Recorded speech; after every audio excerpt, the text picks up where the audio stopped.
Bienvenidas compañeras, compañeros a esta nueva emisión de Alternativas. Jorge Luna, analista económico de la TINDAD, doctorante de la UNAM, ha tenido la gentileza de acompañarnos en esta ocasión para conversar un poco de los últimos avances de los BRICS que parece que han adquirido una proporción mayor al esfuerzo relativamente modesto que hizo el Brasil en su presidencia en esta última reunión en Río, sobre todo por lo que se juzga de los exabruptos del presidente de los Estados Unidos. Bienvenido, Jorge, y muchas gracias. Muchas gracias a ti, Pedro, muchas gracias a tu audiencia, pues gracias por la invitación y pues sí, como lo comentas, un tema que ha tomado bastante importancia dado el panorama económico actual con la administración de Estados Unidos y bueno, en el contexto geopolítico envuelto entre guerras, otros temas ahí importantes, los BRICS surgen, bueno, se potencian, ¿no? En estos últimos años. Bueno, cuéntanos un poquito de la historia de los BRICS, sobre todo para nuestra audiencia, la más joven. Ponnos un poco en antecedentes y cuéntanos en ese contexto, en esa trayectoria, qué significó la última reunión de Río y por qué esta actitud, esta respuesta tan visceral de parte del presidente de los Estados Unidos. Claro, mira, ¿te parece si comparto mi Claro, presentación? Vamos para irle dando contexto. ya. Eh, estamos, Ahí se estamos ve bien, muy ¿verdad? bien. Sí, sí. Perfecto.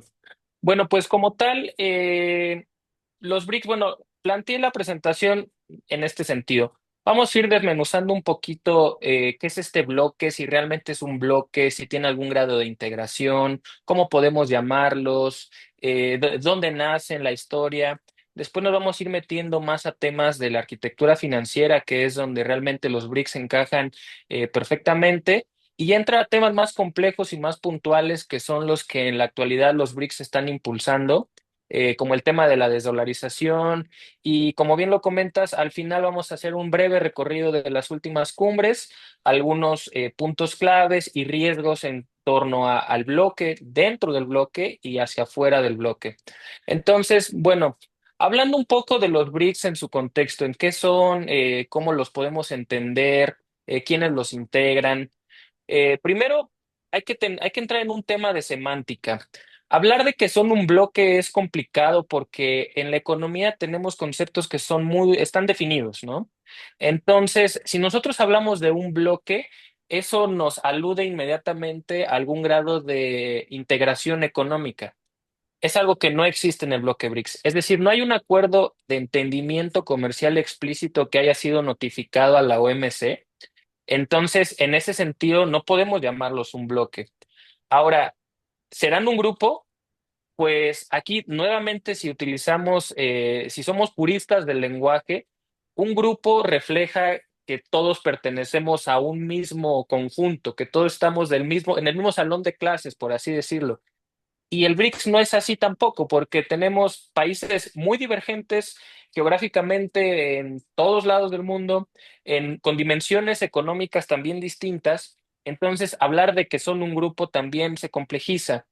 Entonces, eh, haciendo un poco el lado de las definiciones puras económicas, la semántica, a mí me gusta definirlo como un foro de coordinación política y económica que sí está impulsado por el sur global. Esto es muy distinto a los foros tradicionales, como lo es la OCDE, como es el G7, como es el G20, inclusive, que suma ambos.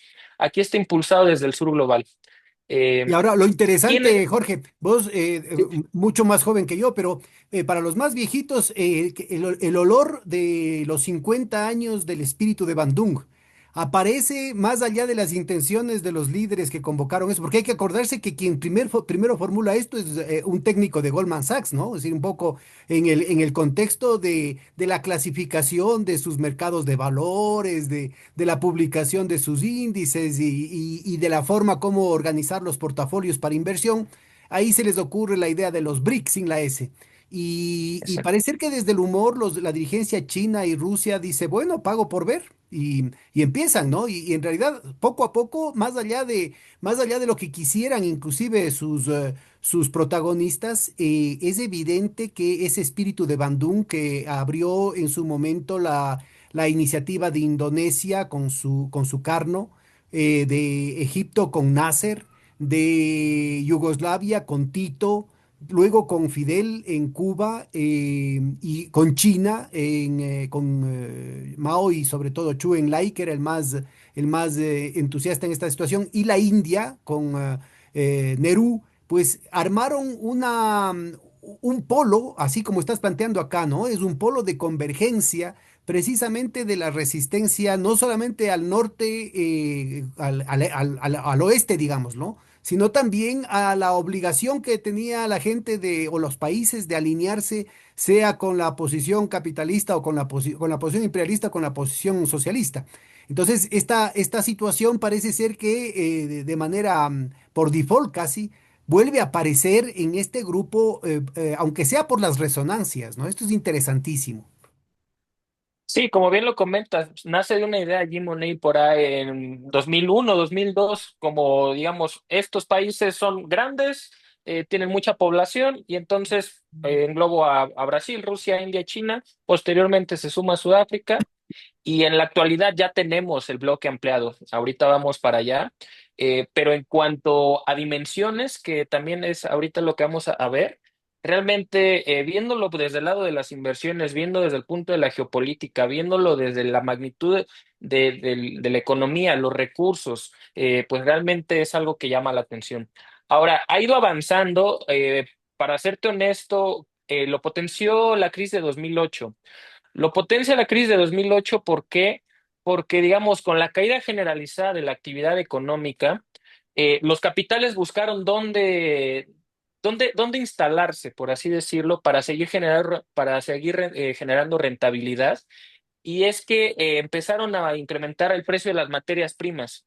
¿Y quiénes fueron los principales beneficiados? Estos países, los bloques BRICS, con grandes territorios, con muchas reservas de commodities. Entonces, ahí es cuando se potencian con tasas de crecimiento por encima del 6-7%, en el caso de China, India, arriba del 10%. Entonces, aquí es donde convergen en un primer momento, ¿no? Y es donde se empieza a integrar este grupo, este foro, llamémoslo bloque por razones de simpleza, ¿no? Entonces, ha ido avanzando, mientras Occidente o el norte global, como lo queramos llamar, parece estancado, parece que no pasa nada, tasas de crecimiento muy pocas, temas terribles hacia adentro y hacia afuera, la inmigración se volvió un problema que lo ven como si fuera terrorismo. Entonces, es un mundo que está cambiando y ahí en ese contexto los BRICS se fueron potencializando, ¿no?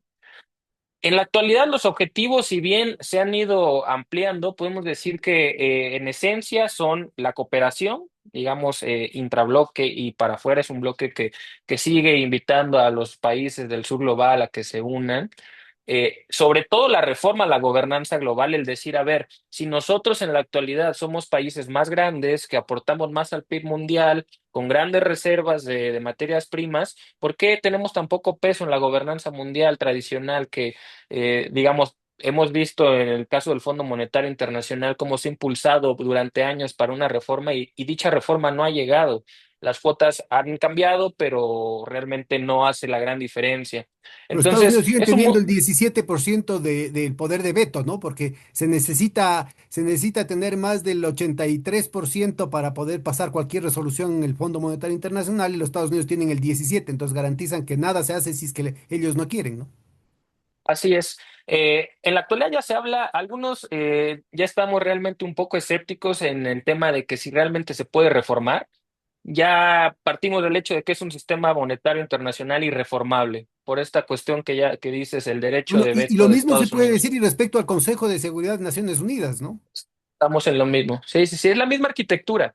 Que si bien la ONU podemos decir que es el espacio más democrático, porque al fin y al cabo es un país, un voto, tenemos este tipo de asimetrías, ¿no? Entonces, es un sistema financiero internacional realmente que yo te puedo decir es irreformable. Ya muchos, aunque seguimos impulsando por la reforma y no podemos dejar de alzar la voz, también hay que buscar alternativas. Es reestructurar en vez de reformar o crear algo paralelo. Entonces, aquí es donde nos insertamos. Ahora, Entonces, Jorge, ¿podrías aclararnos el tema de los miembros? Porque hay al menos tres instancias, ¿no? Los miembros originales, que serían Brasil, Rusia, India, China y Sudáfrica, y luego tienes los nuevos miembros que también tienen derecho a veto, ¿no? Porque todo se hace por consenso. Y luego tienes los socios, Exacto. los partners, ¿no?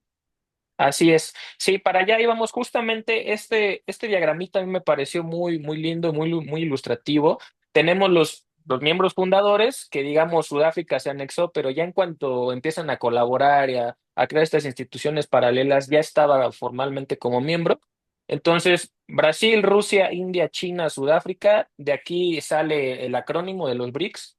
Posteriormente se amplía el bloque, se decide en Johannesburgo, en la cumbre de 2013, ampliar el bloque, se hacen las invitaciones formales a estos miembros, a excepción de Indonesia, no se le hizo la invitación, ellos se anexan este año.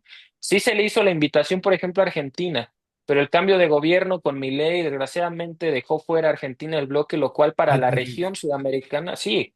Para nosotros, digamos, en el tema de integración latinoamericana, un bloque tan importante, el tener a Argentina en el bloque hubiera sido realmente muy importante. Desgraciadamente, vamos a ver que no nada más es el tema de Argentina, sino que el bloque internamente tiene ese tema de que de que no está exento de cuestiones políticas, ¿no? Entonces, esto es uno de los grandes retos que tiene que superar el bloque y no nada más este caso de Argentina, está el veto, digamos, de manera unilateral de Brasil a Venezuela, tenemos ahí conflictos de India para que entre Pakistán, entonces hay cosas, ¿no? O sea, los BRICS no son la panacea, sí es el espacio más importante quizá de intento de reforma a la arquitectura financiera internacional, quizá desde que se creó el euro a principios de los 2000, pero tiene sus fallas, ¿no? Entonces, aquí está lo que comentaba, son los miembros originales, los miembros que ya son oficiales, que tienen ya un poder de voto. En los BRICS todo se hace con consenso pleno, entonces nada avanza si no es el consenso pleno. Y tenemos estos partners que son aquellos que tienen, digamos, presencia en el bloque, pero no son incluidos en las decisiones formales, ¿no? Entonces, ahí tenemos dos países sudamericanos, bueno, latinoamericanos, Cuba y Bolivia, y tenemos, digamos, el caso de los países asiáticos como Vietnam y Tailandia, y bueno, los países africanos, ¿no? Entonces, esto ya es el bloque ampliado, lo que se conoce ya en la actualidad como el BRICS Plus. ¿Cuál es la situación de Venezuela en este momento? ¿Siguen Mira, limpios? Venezuela. Sí, Venezuela, tuve la oportunidad de estar en la cumbre, en el foro civil de los BRICS en este año en Río, que ahorita vamos a hablar un poco de lo que fue el foro civil, porque marcó precedente la presidencia de Brasil en ese sentido, pero el estatus de Venezuela es el mismo. No hay, digamos, ahorita un intento o, digamos, disposición de los miembros. Se habla de los miembros para no decir que es Brasil, ¿no? Mm. Para que Venezuela se incorpore al bloque. ¿Por qué? Porque al fin y al cabo también se trata Brasil siempre habla de buena gobernanza, de democratizar, de todos estos principios que Brasil siempre está impulsando. Y desde que fueron las elecciones en Venezuela, al negarse Nicolás Maduro a presentar las actas, desde ahí empezó el conflicto. Y cosa que cuando llega el foro de BRICS en Kazán el año pasado, al no respetar esos procesos democráticos, pues fue que vino el veto. Entonces, Venezuela sigue queriendo entrar porque al fin y al cabo, geopolíticamente digamos, importante para ellos. Para el bloque también lo es porque Venezuela sigue siendo el país con las mayores reservas de petróleo, ¿no? Entonces, es muy importante también geográficamente y en cuanto a recursos, pero pues volvemos a los mismos choques políticos, ¿no? Ya. También hay que tener claro que Brasil, como todos los miembros de este bloque, tienen sus intereses propios. Entonces, hay que entender un poco el cómo se lleva a cabo la gobernanza en Brasil, porque también el año pasado tenían el G20 en casa, este año tienen la COP. Inclusive yo podría decir, yo hice hace poco una pequeña entrevista y también un documento en tono de crítica hacia la presidencia de Brasil. Siento que faltó realmente porque no asumió el papel que debería y le dio más importancia a temas como por ejemplo la COP, que en la COP realmente no se resuelve mucho, ¿no? Entonces, Ese es el estatus de Venezuela en Para la nuestra actualidad. audiencia, la COP es la cumbre del clima, ¿no? La cumbre del clima, sí. Tenemos la de cambio climático y una que es de clima, o sea, una engloba más y este año va a ser en Belém a finales de octubre. Entonces, normalmente las cumbres de los BRICS se llevan a finales de año, entre de septiembre a noviembre, finales de noviembre. Y este año se llevó a mitad de año, entonces por eso se dice, bueno, fue una presidencia de 6 meses, aunque la sigue teniendo, ya no va a haber, digamos, avances importantes. Entonces, por eso es que se criticó un tanto el cómo Brasil asumió la presidencia y el próximo año le toca a India, que vamos a hablar ahorita un poco del tema de India con las particularidades de cada uno de los miembros, pero bueno. ¿Qué sigue siendo los BRICS en la actualidad ya con estos 11 miembros, incluyendo Indonesia que se adhirió este año y con inclusive temas un tanto complicados en cuanto a la incorporación de Arabia Saudita también?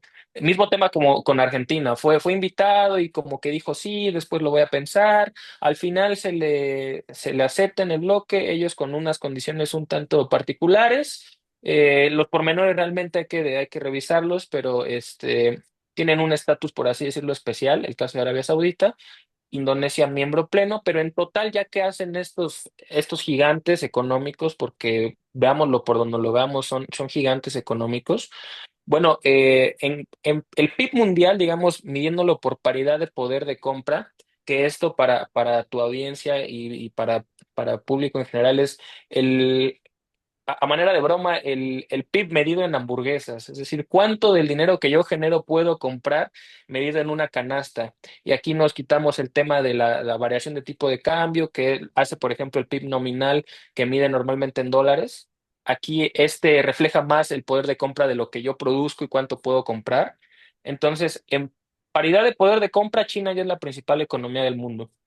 Y en el caso de Rusia, por ejemplo, se instala, si no más recuerdo, en el cuarto.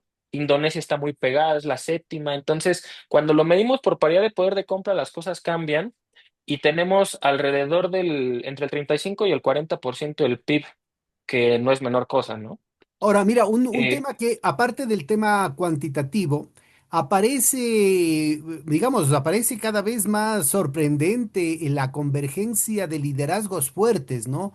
Frente a la degradación, a la decadencia de lo que era el es- Occidente, incluyendo la histórica Europa, ¿no? Que cada vez da para llorar. Lo que ves vos, aparte, digamos, de lo obvio, ¿no? De un Putin, de un Xi, de un dirigente iraní, ¿no? Que tienen una vocería muy asertiva, muy cuidadosa además, ¿no? Y al mismo tiempo muy sofisticada. Aparece como grandes sorpresas la vocería, por ejemplo, de Malasia, la vocería de Indonesia, ¿no? En esta última cumbre aparecieron unos elementos que no solamente enriquecen el tema, sino dan una muestra de mucha firmeza. Es decir, cla- el hecho de que institucionalmente no pueda definirse, como empezaste muy bien explicando, ni como bloque ni como grupo, no le resta firmeza a la posición de estos miembros que de todas maneras siguen estando en la periferia, ¿no? Entonces tú ves el asunto de los arrestos de Sudáfrica que se arriesga a condenar, a levantar la acusación en contra de Netanyahu y a hacer lo que lo condenen en la Corte Penal Internacional. Por más de las retaliaciones que tiene, se le ve a Lula que a pesar de todo el toreo que ha estado haciendo en este nuevo mandato, tanto a las fuerzas de la derecha interna como a los Estados Unidos, ahora nuevamente vuelve por sus fueros y se para muy firme respecto a estas cosas, pero resulta ser que el liderazgo, ese liderazgo de resistencia, de dignidad, brota por todo lado, ¿no? Claro, sí, entre todos los temas que podemos hablar anclados a los BRICS, es que los BRICS han puesto también en duda temas que teníamos tan metidos en la cabeza como el tema democrático. ¿Realmente la democracia está funcionando? Vemos el caso de Estados Unidos, que es un sistema democrático con alternancia, pero no es reformista. Digamos, todo lo que está haciendo Donald Trump con esta imposición de aranceles a lo emperador, saltándose al Congreso y todo esto está haciendo alusión a una reforma de los años 60, y porque lo considera como problema de seguridad nacional. Entonces está aplicando aranceles por considerar que la aplicación de aranceles a X país, ni siquiera con superávit, ¿no? Digamos a Perú, que Estados Unidos tiene un superávit con Perú, pero ellos lo imponen arbitrariamente porque lo consideran de seguridad nacional. Entonces no tiene lógica, se está saltando todo lo que viene siendo un aparato político con un Congreso establecido. Los jueces también, el sistema judicial de Estados Unidos está también quedando expuesto, ¿no? Porque, bueno, es un presidente que está enjuiciado. Entonces, nos está poniendo temas que realmente nosotros creíamos que funcionaban y no funcionan, dado Ahora, el yo, tema de yo la creo que democracia. aparte de este tema, ¿no? Porque en algunos sectores como que hay esta disculpita, ¿no? Decir, pero es que es el Trump y que ya sí es el colmo, que todo el mundo, que es el mismo tipo de disculpas así con Netanyahu, ¿no? Pero es que es Netanyahu, pero en realidad lo que vos tienes es una complicidad masiva del tema y la evidencia de que la desesperación no es un problema personal, sino es una desesperación sistémica. Los Estados Unidos ya no pueden recuperar la leche derramada, es decir, ¿cómo hace ahora el resto de la comunidad internacional, la verdadera comunidad internacional, para confiar en la palabra de los Estados Unidos cuando no respeta ningún acuerdo? No. Sí, sí, sí. Eso, Es y decir, está siendo Trump, expuesto a la luz. Trump les mete en el tema ya venían con un tratado de libre comercio con Canadá y México. En la anterior administración les obligó a cambiar los términos del tratado exigiéndoles más cosas y ahora vuelve a exigirles más cosas. Y si es que amanece pasado mañana con el hígado virado, pues va a volver a decir, y como ha dicho, no, es que a mí me cae bien este y que van a venir a besarme el trasero y una cuestión así, es decir, aparecería como que fuera un tema personal, pero resulta ser que en el interregno de Biden tampoco cambiaron las cosas, fue el trumpismo sin Trump. Entonces lo que tienes es Claro. una lesión severa a todos los organismos de Naciones Unidas, aparte del hecho de que están saliéndose de la Organización Mundial de la Salud, de la UNESCO, del PNUD, ¿no es cierto? Tienes el hecho de que están, por ejemplo, boicoteando a la Organización Mundial del Comercio. Es decir, Así es. si todos los países adujeran el tema de la seguridad nacional, que me parece además lícito el hacerlo, por ejemplo, para los países del tercer mundo, el tema de la alimentación, la soberanía alimentaria debería ser un tema de seguridad nacional. Prioridad. Sé que es absolutamente lícito, pero eso no significa que tendríamos que replantearnos la negociación de todo. Así es. Sí, Estaríamos sí, sí, regresando hasta antes de la ronda Uruguay, ¿no? es que es eso.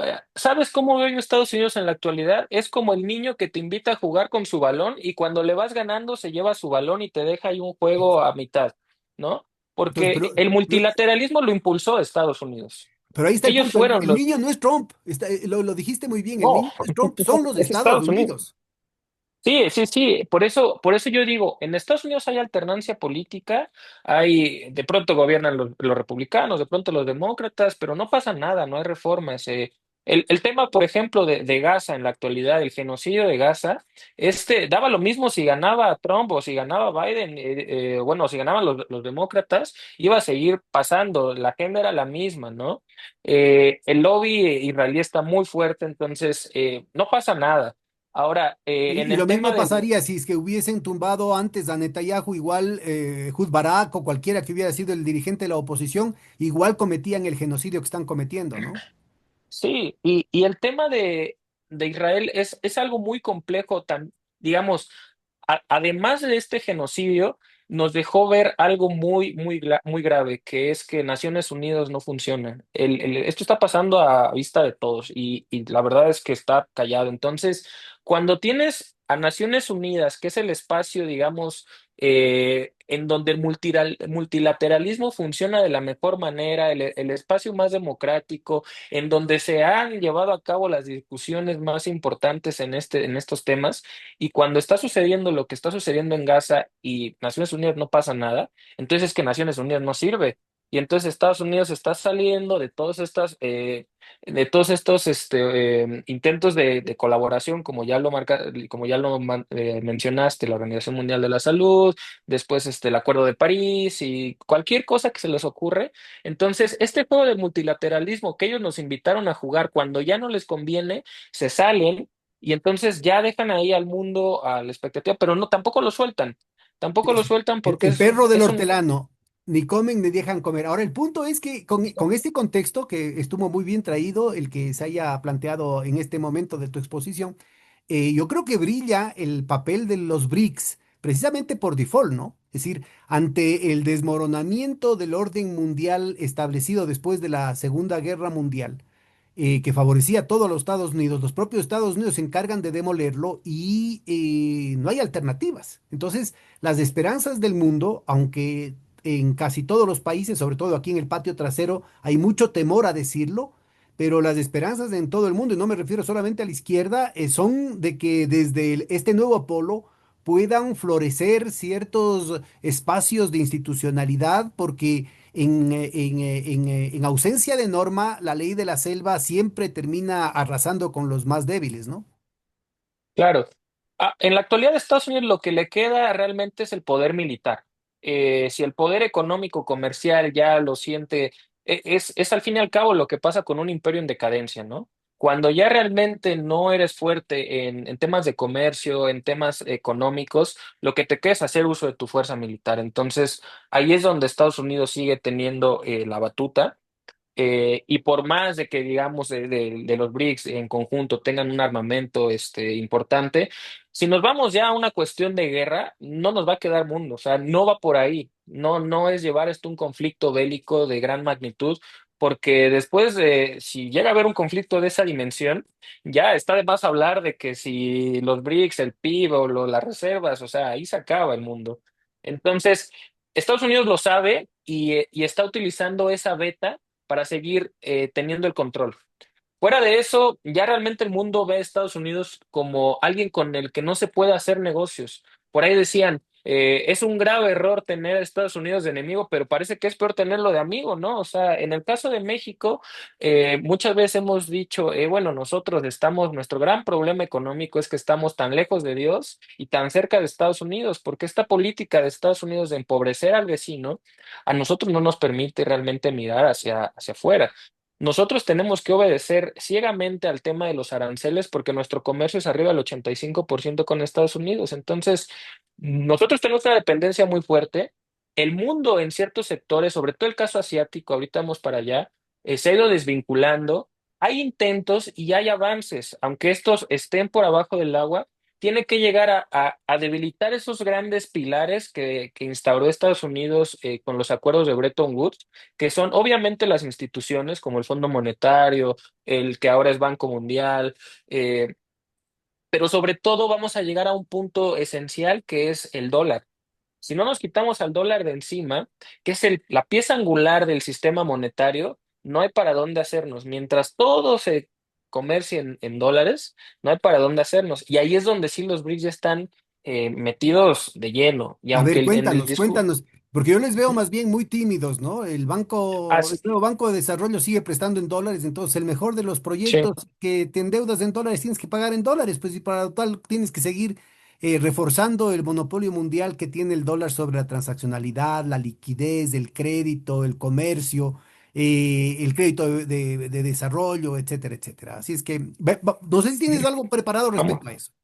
Sí, mira, vamos si quieres para allá, para la parte de No, la entonces arquitectura. de gana te hago que saltes. Estaba muy bien lo que, primero el tema de la Ujú, gobernanza, primero porque justo hace referencia a lo que ujú, estábamos conversando, es decir, estos ujú. vacíos institucionales de alguna manera están encontrando en este polo alternativo una opción precisamente porque no es reemplazar a los Estados Unidos con China o con Rusia, sino que acá se ha creado un espacio mucho más democrático, ¿no? Sí, es democrático y nuevamente volvemos al tema. ¿Qué son los BRICS? Es un foro de discusión en el cual se hablan temas que no se hablan en los foros tradicionales.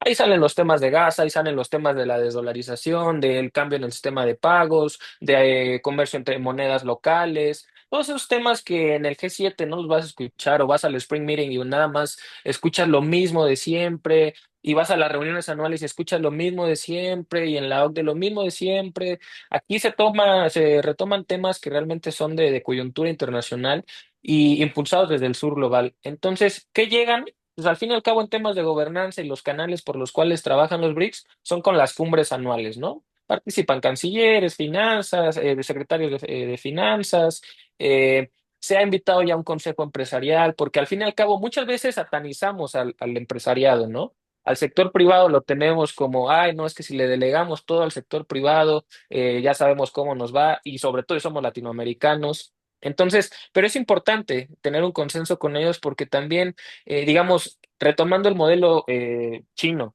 ¿qué hizo China? Impulsó, digamos, a través de inversión gubernamental, estas empresas que ahora son gigantes tecnológicos, como el caso de Huawei, como el caso de Xiaomi, pero creó un efecto que se le llama en economía crowding in, que es el opuesto al crowding out, que es esa noción en la cual decíamos, si el Estado invierte, los privados no lo van a hacer, entonces el Estado no puede ser un empresario Es decir, al porque contrario a está lo que dicen los neoliberales, la evidencia es que en lugar de expulsar, de desplazar la inversión privada cuando hay una atraco. inversión, una intervención estatal, lo que hace es, hay un efecto de atracción, ¿no? Es decir, Exacto. se convierte en un incentivo muy importante, muy poderoso, y lo que es más interesante, los estudios econométricos muestran que es un incentivo que dura muchos años, ¿no? Es decir, que una Claro. inversión estatal de hoy día puede traducirse en una respuesta privada de muchos años de inversión.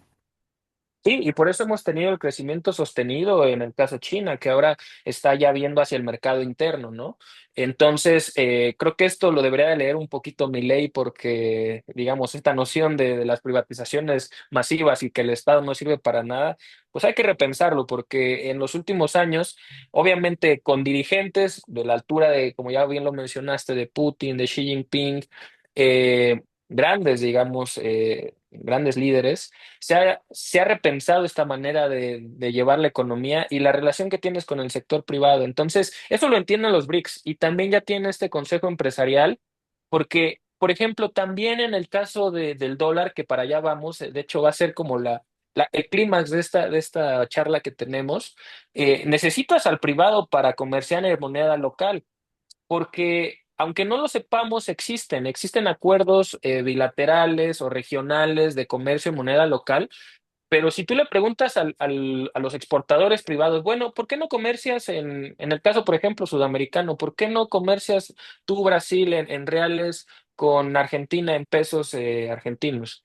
No, pues porque el comercio se factura en dólares. Entonces, a veces ese desconocimiento del empresariado y tener al dólar metido en Bueno, el y ADN. te cuento una incidencia, digamos, de la experiencia que tuvimos en la década previa, porque esta noción de la nueva arquitectura financiera, la noción de medios alternativos de pago surgió aquí en América Latina y sobre todo desde el Ecuador, ¿no?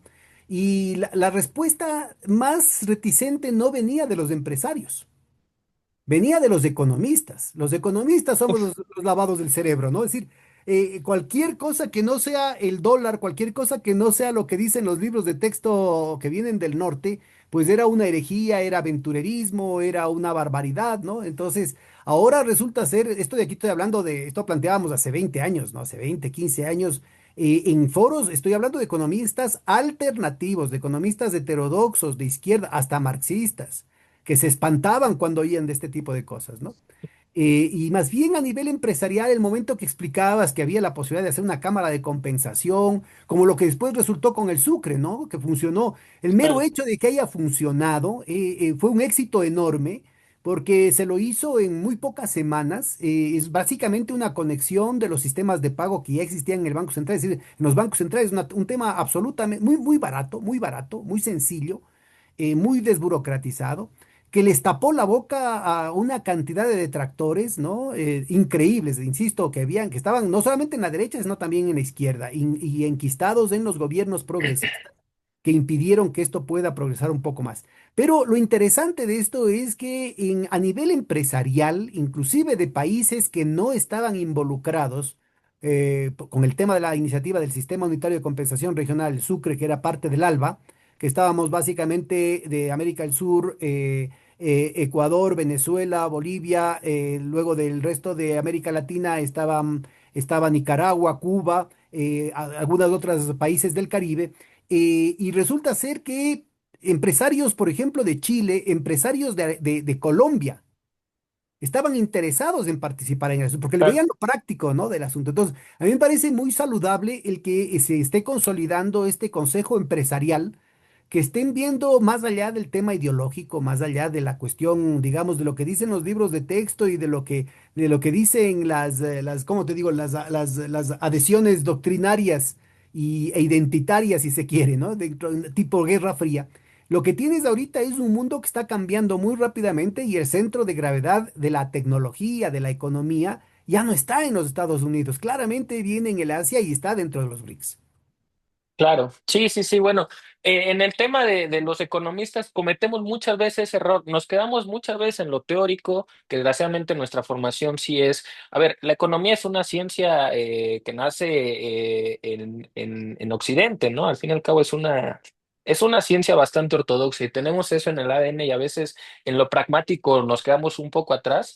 Y aquí el mundo evoluciona tan rápido que en lo que tú desarrollas una teoría ya la práctica ya te ganó y entonces por eso los empresarios que están en el día a día saben cómo opera. Y algo que me llamó mucho la atención, empresarios de Malasia en esta Claro, última cumbre impulsaron justamente estos mecanismos de pago en moneda local. Inclusive hay un acuerdo implícito con el Banco Central de Malasia por al menos llevar a cabo 20% de sus transacciones en moneda local. Lo cual, si ya empieza a establecer cuotas como reglas monetarias para pagos en moneda local para impulsar la desdolarización, está perfecto. Ahora, yendo hacia allá, hacia el tema de la desdolarización, me decías, es que yo lo noté un poco tibio, como que está saliendo de la discusión. Te voy a decir que sí, la palabra parece que salió del diccionario. No se menciona en la declaración de los BRICS de este año desdolarización y en todos los foros previos no se habla de desdolarización. La palabra parece que se borró del diccionario.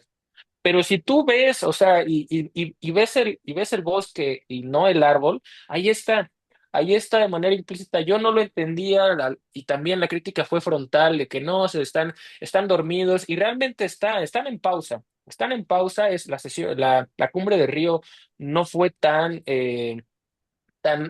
reveladora como lo fueron las anteriores, pero ahí están avanzando a pasos lentos y ahorita vamos a ver cómo lo están haciendo, ¿no? Entonces, sobre todo por estas instituciones ya paralelas que ya están, en el caso del nuevo Banco de Desarrollo y en el caso de el acuerdo de reservas contingente, que ahorita vamos a explicar un poco cómo se componen. Y sobre todo en cómo me voy a quitar al dólar de encima. Digo, los otros ahora, son... déjame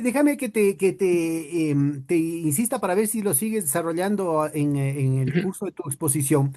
ujú. Este papel de motor propio, ¿no? Que tienen países del Asia, como Malasia, como Tailandia, como Sí, la Indonesia. sean. Pero Ujú, es muy interesante precisamente porque eran parte de la ASEAN y ellos ya tuvieron, ujú. se supone que institucionalmente tenían lo más avanzado en este campo, que era el acuerdo de Chiang Mai, ¿no? Y entonces allí Lo tenían un tienen. sistema de pagos, inclusive con un fondo de reserva, que estaba Ujú. sometido a la lógica del Fondo Monetario Internacional y al veto tanto de Estados Unidos como de Japón, pero que además estuvieron marcados no solamente por sus orígenes en la Guerra Fría, o sea, era una asociación contrainsurgente, digamos, ¿no? Anticomunista, sino que, y en ese sentido también fue una asociación en contra del espíritu de Bandung, ¿no? Esa surge solo después de la sangrienta el sangriento derrocamiento de Sukarno por parte del gobierno de Suharto y la intervención de la OTAN, de los Estados Unidos y sobre todo de los británicos en Indonesia. Pero es importantísimo porque ellos ya tienen una experiencia en términos Claro. de la ineficacia. Es decir, es un sistema que funcionó y no fue suficiente. Y entonces es muy interesante que ellos sean los primeros en plantearte una alternativa que de lo que estoy oyendo en las declaraciones queda todavía a nivel de arreglos bilaterales, pero que puede encontrar su mayor potencial, digamos, insisto, en condiciones muy baratas, es peligrosamente sencilla, precisamente desde la multilateralidad y desde la multiversidad, es decir, desde el hecho de que puede asumir distintos enfoques, distintos propósitos. Esta posibilidad multipropósito y multiactor, ¿no es cierto?, le genera unas economías de escala, unas economías de propósito, unas economías de red enormes que podrían tener, digamos, sinergias de atracción importantísimas para el resto del mundo en plazos muy cortos, ¿no? Claro, sí, mira, esto que comentas de las economías de escala y realmente la reducción de costos en cuanto a las transacciones y al impulso que puedes tener desde diversas, tanto naciones como privados, para impulsar el hecho de la desdolarización es bien importante. Lo primero que va a resultar, digamos, en el caso de una desdolarización masiva, es la reducción de costos, ¿no? O sea, te evitas una moneda vehículo y entonces es más barato, es más ágil. Eso, digamos, si tú se lo planteas a un empresario que no sabe nada de cuestiones económicas, de una cámara de compensación, de una unidad de cuenta, de lo que sea, si le dices, te va a salir más barato y va a ser más, más directo, va a decir, ok, yo le entro, ¿no? Porque eso de estar viendo cuánto compro el dólar, si compro futuros o compro opciones para proteger las variaciones cambiarias y si de pronto me vuela el tipo de cambio, todo eso que ellos están viendo en el día a día, si tú les pones un mecanismo que sea más barato, que sea directo, más eficiente, utilizando las cadenas de bloque, van a decir que está bien. Ahora, estos ejemplos que tú marcas de acuerdos regionales de pago como el que tuvimos está, digamos, en América Latina o el caso de la ASEAN, podemos decirlos que son importantes, pero faltó transitar hacia un último paso que es consolidar una unidad de cuenta fuerte. Ya, Eso es pero lo que verás, hace aquí yo falta. creo, yo creo que tú estabas mencionando hace un momentito y me estás respondiendo una pregunta que yo tenía prevista para más adelante, que es el por qué Trump sale con este exabrupto, ¿no? Con esta bravuconería. Precisamente porque a nivel empresarial es muy importante, claro, los costos, pero no solo los actuales, sino los costos futuros.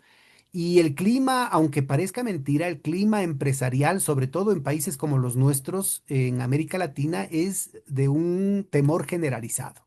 O sea, el miedo a las Sí, represalias, que no son solamente a los Estados Unidos, sino a los actores, a los agentes de los Estados Unidos acá, que normalmente son no solamente las empresas transnacionales, sino las empresas nacionales, la oligarquía local eso. transnacionalizada o desnacionalizada que Ujú. actúa como capataz, ¿no? Y entonces al que levanta cabeza, bueno, pues son inmisericordes, ¿no? Son con sus propios colegas, con sus propios colegas empresarios, generan una serie de retaliaciones económicas, políticas, sociales que son muy jodidas. Y entonces esto es lo que verdaderamente frenó el desarrollo en la vez anterior acá en América Latina, pero también yo te diría, y por eso resalto el papel que tienen ahora tan asertivo que tienen Malasia e Indonesia, porque ambos forman parte de esa trayectoria que ya intentó, ¿no es cierto?, someterse con un mecanismo supuestamente regional alternativo, pero que como estaba sometido al Fondo Monetario Internacional y a la lógica del mismo monopolio mundial del dólar, entonces en realidad sirvió muy poco. Y son ellos los más entusiastas en abrir nuevos trechos. Entonces, Claro, yo veo ahí la riqueza de este proceso en la medida en que su mera existencia, a pesar de no estar exactamente estructurado, su mera presencia se convierte en un paraguas que convoca a otras dinámicas. Y entonces así es. aparecen dinámicas bilaterales de todos contra todos, ¿no? Y al mismo tiempo de dinámicas extra BRICS que abren la puerta y que convocan o que evocan expectativas de muchísimos otros actores que inclusive puede ser que formalmente estén en contra, pero que saben que en el fondo de las cosas, si es que no, si es que pierden este tren, pueden estar en graves dificultades, porque es el hegemón matón, digamos, el bravucón que les está generando esos temores, pues realmente no tiene nada que ofrecer, ¿no? Claro, aquí mencionas algo muy importante que es que todas estas iniciativas de los BRICS no son excluyentes, es decir, si no adoptas mi estrategia, mi sistema de pagos BRICS y me acuerdo de reservas contingente, y si no te sumas al nuevo Banco de Desarrollo, no juegas conmigo, algo parecido Eso a es lo que hace crucial, Estados eso es Unidos. crucial. Los BRICS no, los BRICS dice, yo te pongo la plataforma, pero eso no quiere decir que no puedas tú llevar tus acuerdos en pagos de moneda local con tus socios, o que, por ejemplo, China está impulsando su propio sistema de pagos en yuanes, a la vez que los BRICS están desarrollando el sistema de pagos multidivisas. Entonces, no son excluyentes.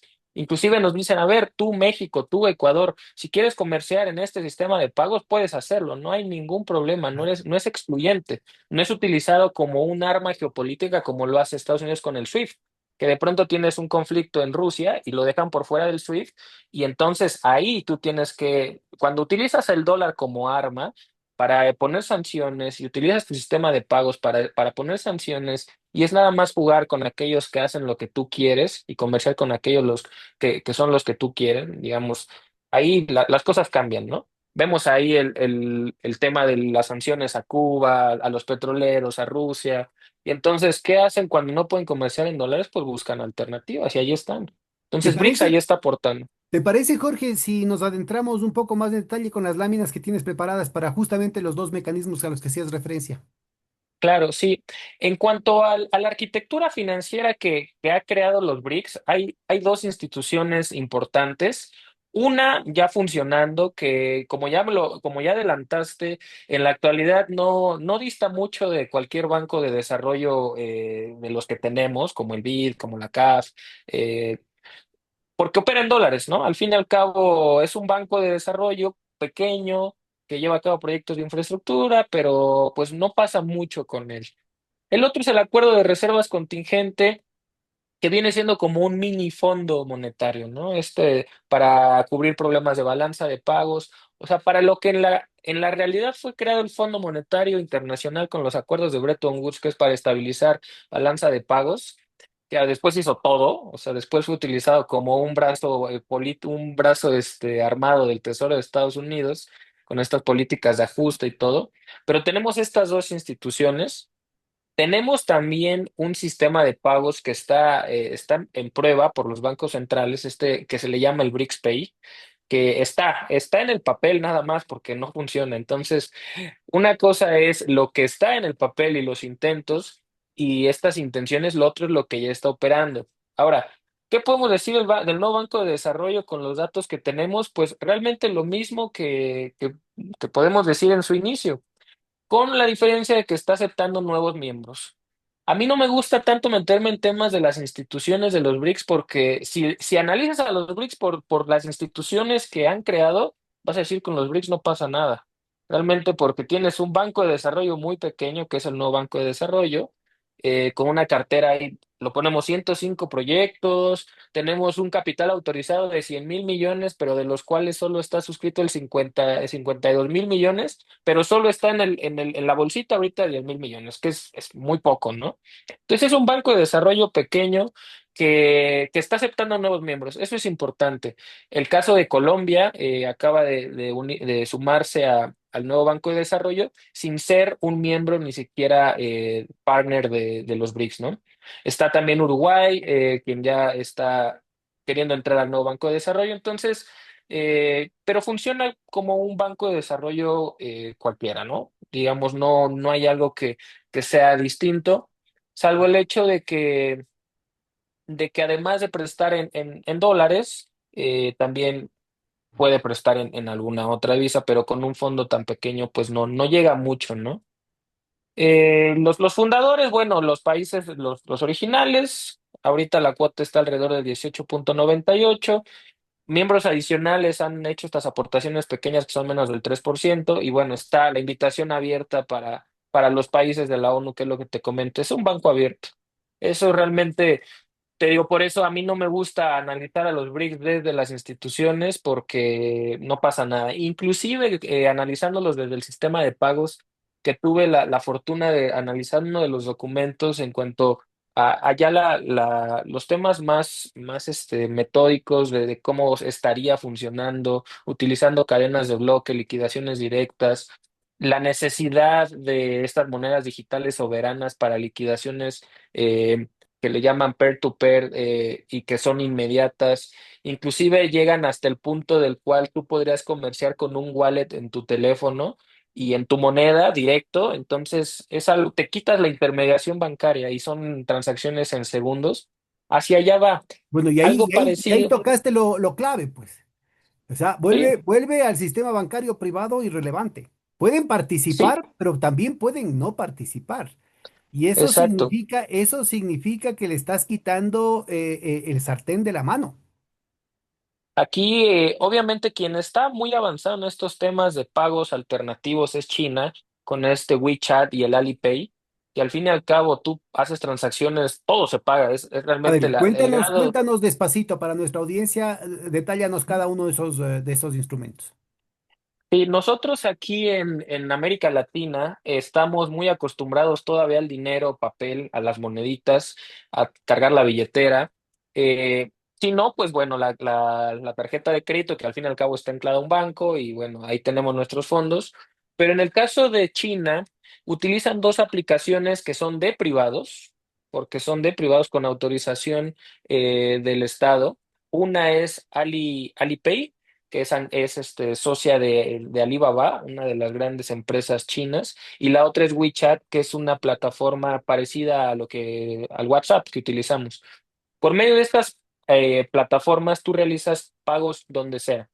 En los parqueaderos, en los mercados, pagos directos, es decir, yo ahorita, Pedro, te voy a mandar tanto y como te puedo mandar un mensaje en WhatsApp, así se llevan a cabo ya las transacciones. Eso es lo que realmente está apostando los BRICS en cuanto al sistema de pagos. Pero aquí, ¿qué es lo realmente lindo? Es que es multidivisa. Es decir, tú me puedes mandar dólares, yo recibo en pesos, diga, usted porque manejan los dólares, pero también así como nosotros nos podemos mandar monedas, puedo yo de pronto mandarle monedas así como como si fuera un mensaje a un amigo que tenga en China y hacer la conversión directa de yuan a peso mexicano. Entonces, son liquidaciones directas que se hacen con este sistema de blockchain y el peer-to-peer que utiliza la oferta y demanda de las monedas sin costos de intermediación. Te estás quitando la banca y obviamente se agilizan transacciones, se reducen costos. Es algo a lo cual se está apostando, dada obviamente todo este background, esta experiencia que ya tienen los chinos, utilizando sus sistemas de pagos que ya van a cumplir 10 años. Cosa que aquí, digamos, vamos muy atrasados realmente en todo este tema de uso de Y no es pagos casual, ¿no? Es alternativos. por la oposición de la banca privada. Claro, sí, sí, sí, a ver, no nos vayamos lejos. En Estados Unidos, el índice de dolarización de billetes cash que utilizan a los americanos es altísimo. Es de hecho, o sea, no se pueden quitar al dólar. ¿Qué hacen con tanto papel que está en el mundo? Pues cargarlo en la cartera y siguen manejando. Y también porque se presta a actividades ilícitas, ¿no? Hay Aquí que hay que decirlo, o subrayar, sea, aquí te pongo una nota al pie de página porque Biden, hasta el último momento de su gobierno, estaba avanzando a regañadientes, pero con toda la decisión hacia un dólar digital. Ya había habido, inclusive se veían los encuentros técnicos, pueden encontrarse en el YouTube de gente de las reservas federales de las distintas áreas y había una resignación de que no quedaba otra, ¿no? Que se les venía encima el tema porque no solamente porque los chinos tienen, sino porque Europa también ya decidió un euro electrónico, un euro digital. Entonces estaban marchando a pasos acelerados. Debía estar saliendo justamente en estos meses, entre agosto y octubre tenía la decisión de salir, pero Trump apenas llega, dice no.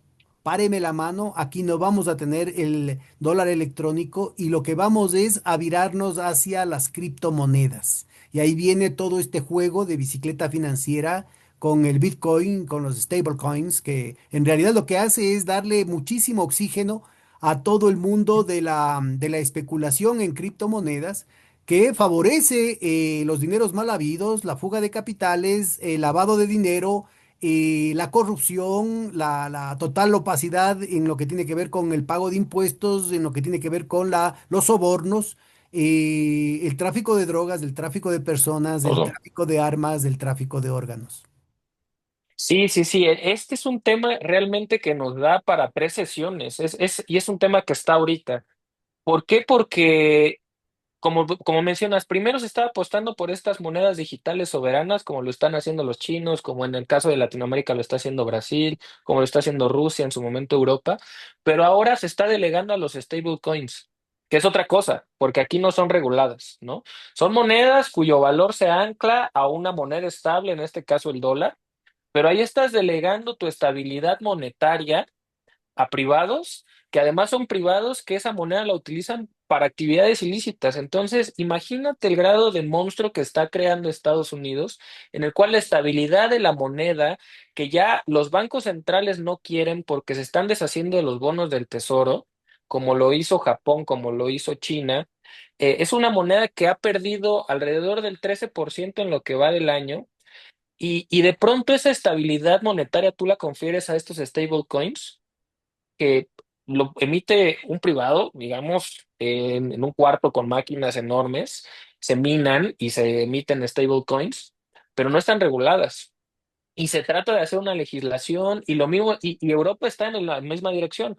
Entonces tenemos dos grupos. Por un lado tenemos a los BRICS y a otras cuantas economías apostando por la moneda digital soberana que está regulada por la banca central La moneda para llevar a soberana cabo. vinculada a la producción, ¿no? A la economía real. Sí, sí, sí, sí. Y Y por otro tienes lado, las criptomonedas, la opacidad y la especulación. total, sí, sí, sí, Ahora, total. déjame, no me puedo morder la lengua, oye, porque el comentario que haces me obliga a insistir en un detallito adicional en lo que estabas diciendo.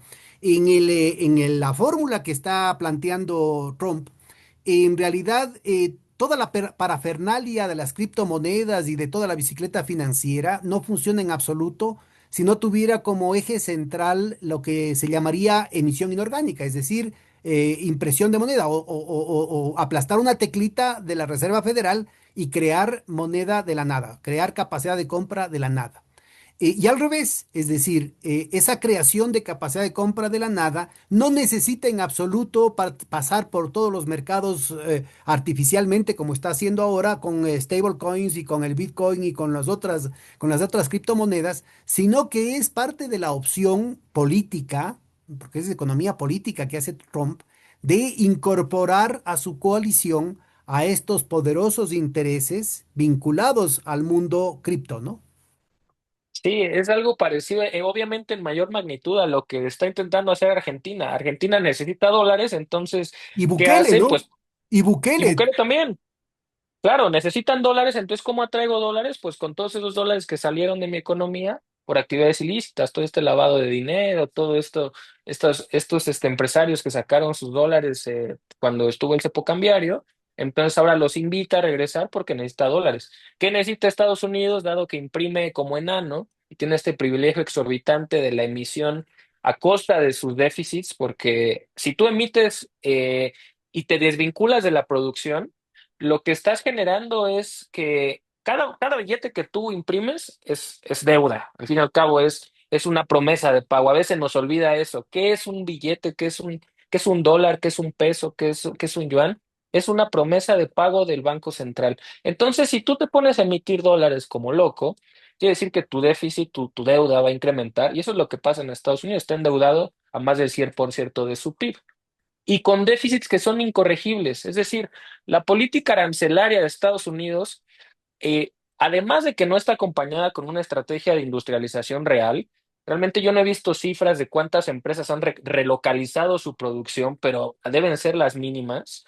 Dado, digamos, los altos costos de la mano de obra en Estados Unidos, el relocalizarse es absurdo. Y con un American Lifestyle, este gasto excesivo que llevan a cabo las familias norteamericanas, pues te genera esto, ¿no? Te genera un país con un déficit perpetuo, son dos, el fiscal y aparte el comercial, te genera un país altamente endeudado, nos genera un mundo lleno de dólares, que ¿en qué basa el dólar, su valor? Realmente es en la fe. Lo estoy analizando, digamos, ese es mi tema de investigación del doctorado que estoy yo por concluir, si bien nos va este año, este, pero se basa en la fe, no hay ningún fundamental, no bueno, hay, no hay ahí te convicción. recomiendo un texto de Aglietta y Orleán, dos autores franceses. El uno era La violencia y la moneda y el La segundo, violencia y la moneda, buenísimo. que es la moneda entre la violencia y la confianza, a propósito de lo que dices de la fe, ¿no? Ujú. Sí, sí, sí. Y si nos vamos más allá a lo que dota, digamos, a una moneda del estatus internacional y vemos los determinantes políticos y esta clasificación de las monedas, de cómo ahorita ya el dólar es una moneda permeada que se sustenta por el poder militar y por el cómo el hegemón te hace que utilice su moneda. Es eso. Y ahí es lo que dice Ariete, la violencia de la moneda. Entonces, la moneda se puede utilizar como arma, lo que le llaman en inglés la weaponization, ¿no? Que no he encontrado cómo traducirlo al español, pero Sí. Bueno, y de es tan esto triste se la cosa, trata. y es tan triste la cosa que los Estados Unidos pueden tener más de 1.000 bases militares, oficialmente 867, pero son más de 1.000 bases militares y puede desplegar ejércitos en cualquier parte del mundo, Donde sea. sobre todo porque las víctimas, los sujetos pasivos de estas intervenciones, están dispuestos a admitir los dólares como parte de pago, ¿no? Así es. Sí, sí, sí. Entonces, este es el mundo en el cual vivimos. Este es el mundo lleno de dólares.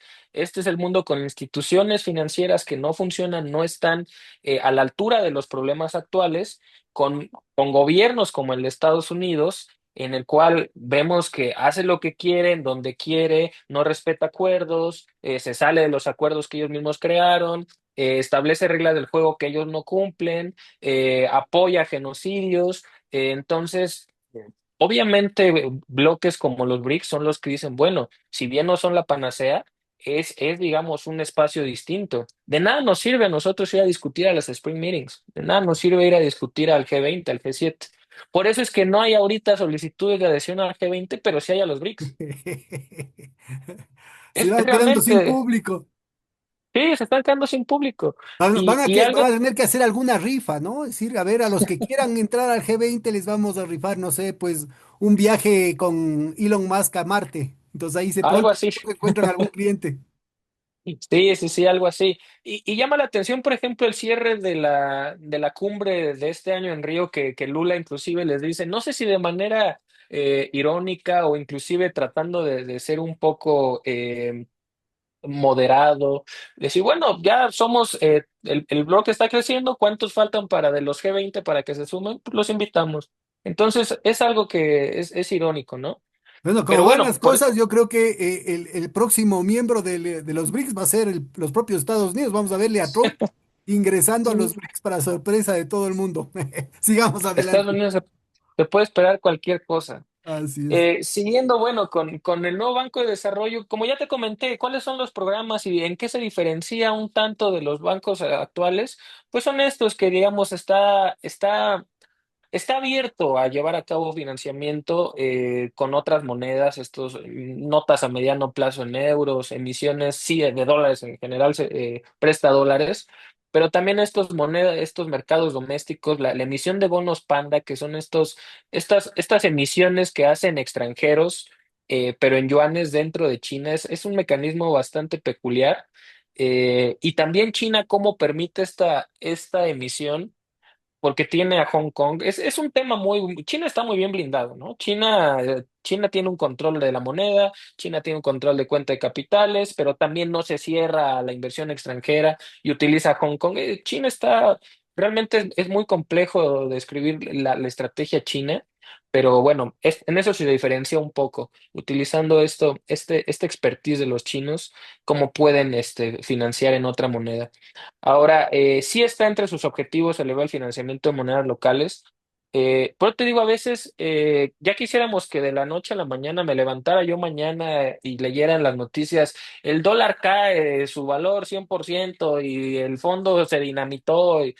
Estos son procesos largos, ¿no? La desdolarización no es de la noche a la mañana, son procesos complejos que se tienen que situar. Si tú ves una serie larga de las tenencias de dólares de los bancos centrales se ha reducido, el comercio, como ya está sectoriado, digamos, en Asia se negocia con el yuan, en Europa pues comercia con su moneda común, el euro.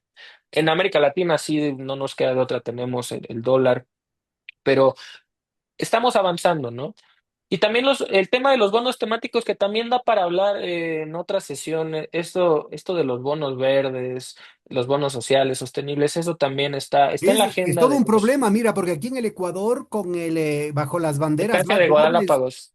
terrible, Ujú. ¿no? Terrible. Es decir, se ha vendido la soberanía de las Galápagos con los bonos azules y ya está en marcha, aunque lo tiene en secreto, ya está operando un proyecto de bonos verdes para la Amazonía y Masónico, otro ¿no? para el Chocó andino. Y ahora lo van a Sí. extender para incluir lo que ha sido la gran ambición de la oligarquía atlantista, noroatlantista, ¿no?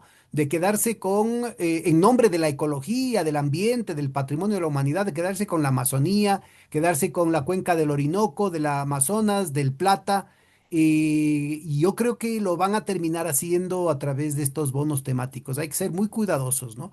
Y en el caso de las Galápagos, mira, es muy triste porque inclusive hay movimientos sociales y intelectuales y académicos, gente progresista que ha caído en esa trampa. Yo no sé si es que Sí, es de ingenuidad o porque hay un presupuesto detrás, pero el punto es que en el caso del Ecuador es evidente que el Ecuador perdió soberanía sobre las Galápagos y hay un fondo totalmente opaco, un fondo privado totalmente opaco que es el que toma ujú, las decisiones fundamentales que incluyen el tema de las rutas marítimas, cuando está de por medio el que se ha convertido en tan poco tiempo el Ecuador en un centro de blanqueo y en un hub de transporte, de tráfico de estupefacientes. Y entonces, en la costa, porque aparece casualmente, ¿no? Aparece con mucho escándalo, diría yo. Tácitamente, ¿no es cierto?, aparece las capturas colosales y crecientes en Europa de embarques de banano con cocaína desde el Ecuador, que no tiene ningún sentido. ¿Para qué se van a regresar si tienen puerto al Atlántico, el corredor de los mayores productores por el lado colombiano? ¿Para qué se vienen por el Ecuador para después pasar por el canal de Panamá? Entonces, en realidad, la sí. economía de escala tiene que ver con la costa pacífica de los Estados Unidos, en la cual, insisto, escandalosamente silencioso es el hecho de que no se encuentra una sola captura. En los Estados Unidos Sí, no, sí, no sí, sí. existen cárteles, en los Estados Unidos no existe consumo de No drogas. existe, no, no existe.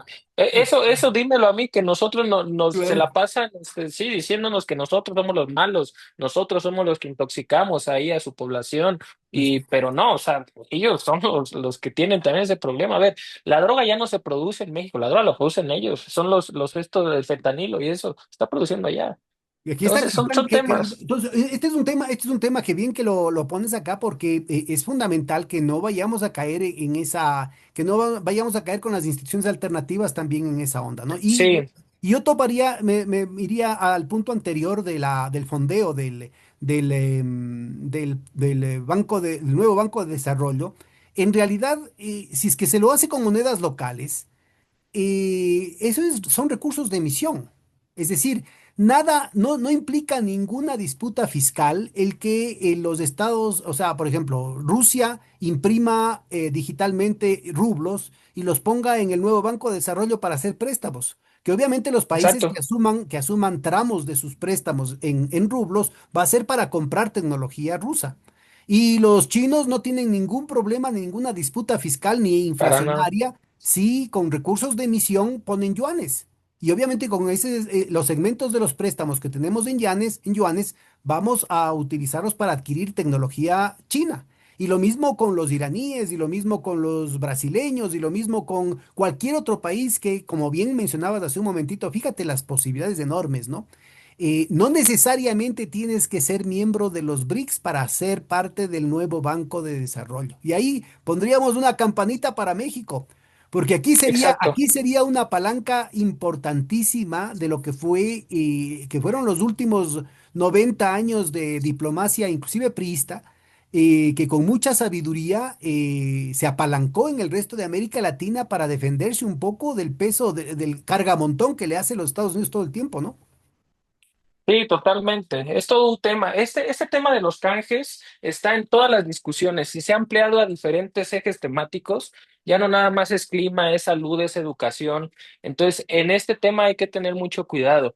Y en cuanto a los programas de, digamos, los préstamos en monedas locales, Sí, como dices, articulas, no nada más es que estés prestando en una denominación diferente, sino que al fin y al cabo invita a la transferencia tecnológica y eso al fin y al cabo es recíproco. Yo siento que al fin y al cabo, si lo que quieren en la actualidad, en el caso de los chinos, es seguir con un crecimiento sostenido, a pesar de que el último plan quinquenal se enfocó en el mercado interno, en algún momento va a tener que volver a crecer hacia afuera. Entonces, articular crear una relación más directa con los socios. En África está llevando a cabo muchos proyectos de infraestructura.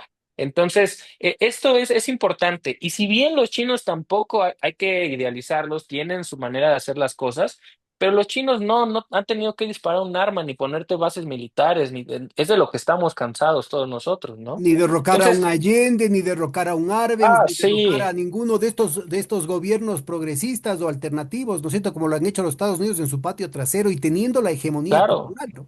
Ahora, mira, mencionaste África. ¿Por qué no se oye todavía la voz de los países de Sahel que están parándose muy firme, con mucha dignidad? Estamos hablando de Burkina Faso, de Mali, de Senegal, ¿no? Ahora Ghana, con distintos niveles de insubordinación, digamos, y que si tienen un acercamiento a los BRICS podría convertirse eso en una especie de protección geopolítica, ¿no? Porque en cualquier momento puede haber no solamente una intervención de los Estados Unidos, sino de las expotencias coloniales, Francia, claro. Inglaterra, metiendo pico como han hecho otras veces en todo tipo de barbaridades allí, ¿no? Sí, y es también un tema bien relevante porque si lo vemos en el contexto de las tierras raras, que esto, digamos, en el desarrollo tecnológico, en esta nueva revolución tecnológica de la nanotecnología, de los microchips, es importante y son ciertos países los que tienen estos recursos, entre ellos los africanos, ¿no? Digo, siempre han sido países con una enorme riqueza natural, pero ahora son especialmente relevantes. Ya vimos el conflicto que tuvo, por ejemplo, Burkina Faso con Francia, ¿no? Esto, Claro. y entonces el acercamiento con los BRICS, el tener algún respaldo, esto va a ser muy importante y la agenda está para allá. Por eso es que en los países partners están ahí ya muchos de los africanos y muchos ya están, obviamente, tratándose de integrar. Entonces, volvemos a lo mismo. Hay muchas intenciones de adhesión a los BRICS y por el otro lado no hay nada, ¿no? Entonces, es realmente un cambio en en todo lo que entendemos por cómo es el mundo. El mundo está cambiando. Es un cambio brusco. Normalmente los cambios no son sencillos, son bruscos. Entonces, hay que transitar de la mejor manera y mientras exista un foro como los BRICS en el cual los temas se discutan sobre la mesa y no a punta de pistola como lo hace nuestro vecinito de acá del norte, pues las cosas se ven bien, ¿no? Entonces, por ahí realmente es que tenemos que seguir transitando y seguir creyendo en este tipo de iniciativas. Por eso es que actualmente está tan metido en la agenda los BRICS, por eso se escucha en muchos lados. Y realmente, lastimosamente para países, digamos, como los nuestros, porque tampoco en Ecuador ahorita hay intenciones de integrarse más con los BRICS, como tampoco lo hay en México, aunque fuimos invitados a a la cumbre, pues tenemos muy cerca a Estados Unidos y cualquier intento de adhesión nos hubiera salido Claro, bastante muy caro, caro, muy caro. muy caro. Fuimos a hablar de otros temas, realmente del bienestar o alguna cosa por el estilo, Por eso digo, una pero opción podría ser participar solamente en el nuevo Banco de Desarrollo, ¿no? Con proyectos específicos. sí.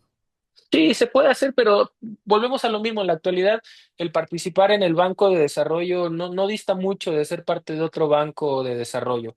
Entonces, ahí falta potenciarlo. Y para mí estas dos instituciones no son, yo siempre he considerado que las instituciones, digamos, si vemos la actual arquitectura con el fondo, el Banco Mundial, el dólar, que es la pieza angular, las instituciones están hechas para sostener no al sistema, sino al dólar, que es la pieza angular, y el dólar sostiene al que parece sistema, que no es sistema, es un arreglo ahí monetario medio extraño, porque un sistema requiere autorregulación y conexiones lógicas, eso por definición. Esto es cualquier cosa, esto tienes las calificadoras de riesgo que son privados, tienes a estas instituciones, tienes, o sea, una cosa lamentable. Entonces, no hay que centrarnos tanto en las instituciones, sí son importantes, pero hay que centrarnos más en cómo vamos a desdolarizar el sistema de pagos, que es muy importante, hacer uso de la tecnología que tenemos para desdolarizar. Hacia allá vamos. Y a la par que nosotros potenciemos eso, desdolaricemos, vamos a mejorar estas instituciones. Ahí ya, digamos, hacia el último fin que yo pensaría, por lo que hemos estado revisando, es la creación de una unidad de cuenta, no una moneda, porque todavía hay quienes dicen la moneda de los BRICS y ves este billetito que por acá lo tengo, ahorita vamos hacia allá, este, se pensaba de la creación de una moneda, así como el euro, ¿no? Y bueno, vamos a crear la moneda de los BRICS y todos comerciamos con la moneda de los BRICS. Claro, yo creo que no Eso cabe. tampoco, Lo mismo no se cabe. planteaba acá con total desconocimiento, y te insisto, entre economistas heterodoxos, ¿ah? Cuando se hablaba de la moneda alternativa en América Latina, nunca se pensó en una moneda física.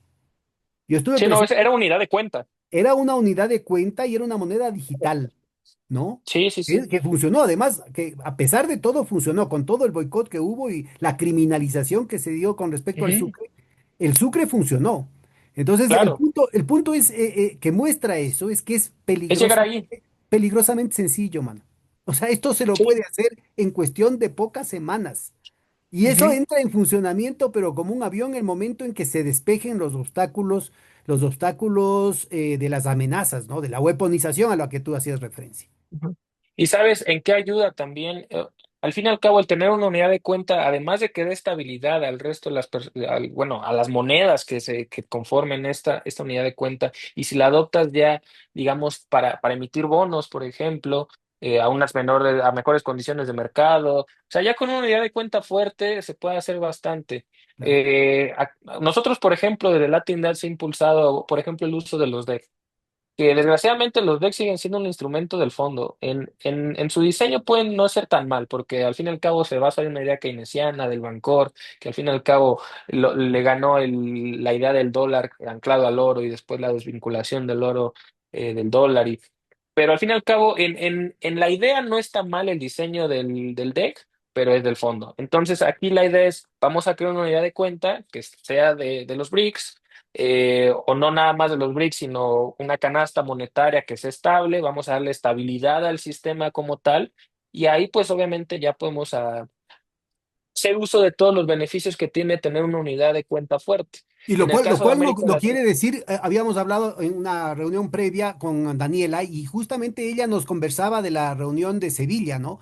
Y esto no quiere decir el hecho de que aparezca un sistema de derechos especiales de giro tipo BRICS, no quiere decir que se renuncie al derecho que tenemos de pedir que se emitan anualmente los derechos especiales de giro para resolver los problemas de liquidez que son los países del norte los que están creando. Es decir, son externalidades negativas fruto del salvataje continuo desde antes del 2008 a un sistema financiero totalmente podrido y a la permanente adición de nuevos y nuevos derivados financieros. Entonces yo creo que es fundamental el seguir reclamando que se hagan las emisiones de derechos especiales de giro y que los países grandes que tienen divisa fuerte, que no necesitan DEX, pues que doten esos recursos, por ejemplo, para resolver el problema de hambre. Estamos hablando de Recanalización. entre 12 y 16% de la población mundial que sufre año tras año problemas de hambruna, distintos grados de déficit nutricionales. Entonces yo creo que a estas alturas de la historia, me parece que es una brutalidad que la gente siga fantaseando con las estupideces de guerras nucleares limitadas cuando todavía no resolvemos ni siquiera el problema del hambre.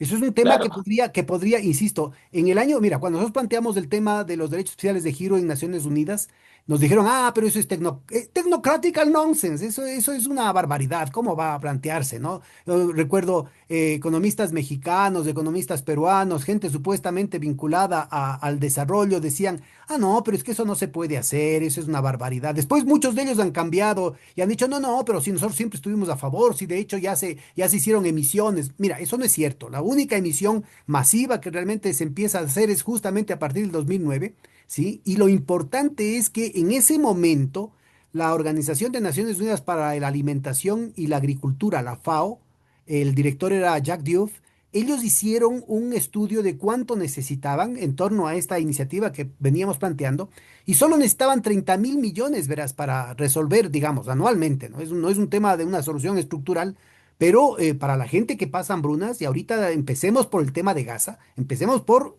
parar el genocidio en Gaza. Resolvamos el problema de la provisión de alimentos a todos los pueblos que están sufriendo esta situación. Y esto costaría entre 30 y 40.000 millones de dólares. Es poquísimo. Es suficiente con que Estados Unidos y Europa den sus cuotas del Fondo Monetario en derechos especiales de giro, y con eso se podría año a año tener resuelto ese problema. Y esto tiene una serie de multiplicadores muy importantes, porque el momento en que la alimentación deja de ser un instrumento de chantaje, la estructura, o más bien dicho, la dinámica de la formación de los precios en las bolsas de valores mundiales cambia totalmente. Entonces, estamos hablando de un elemento estabilizador muy importante y de un elemento que va a permitir, ¿no es cierto?, que va a abrir las puertas para que cada país vuelva a replantearse el problema de la soberanía alimentaria.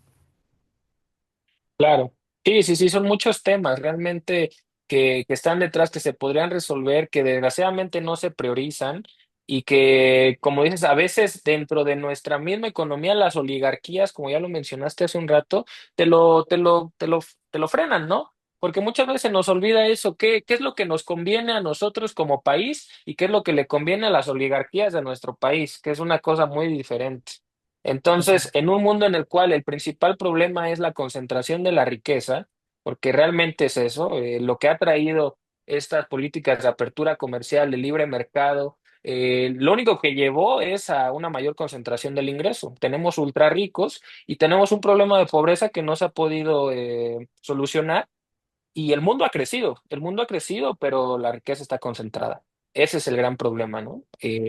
Entonces, pues es eso, el cómo impulsan también las oligarquías y que a veces lo que nos conviene como país, como región, como seres humanos, no es lo que les conviene a los grandes oligarcas, Así es. desgraciadamente. Así es. Entonces, sí, pues, ¿te parece si seguimos Claro, sí, avanzando por un favor. Sí, sí, poquito vámonos con... a donde lleguemos. Está muy bien. Tienes unos Sí, 10 nos minutos. queda, bueno. Volvemos a lo mismo, la parte de los acuerdos de reserva contingente. La otra institución que realmente no, digo, en el diseño y el propósito son 100.000 millones de dólares. eh, los accesos son vía swaps y es un marco complementario al Fondo Monetario. No es algo que esté intentando en este momento desplazar. Y es para aliviar problemas de balanza de pagos. También hay cuotas. Entonces, volvemos a lo mismo. Son instituciones muy pequeñas. Si yo realmente me hubiera propuesto contigo nada más hablar de estas dos instituciones, hubiéramos terminado en 10 minutos, porque no se puede decir mucho. No, pero Entonces, mira, yo creo que es muy prometedor el tema este, a diferencia del tema de es muy prometedor. del nuevo Banco de Desarrollo, que yo creo que ahí el paso que hay que dar en el tema del fondeo y avanzar hacia préstamos en monedas nacionales, sobre todo los países más grandes, con más que ofrecer, digamos, en el campo de la tecnología, de tecnología de desarrollo.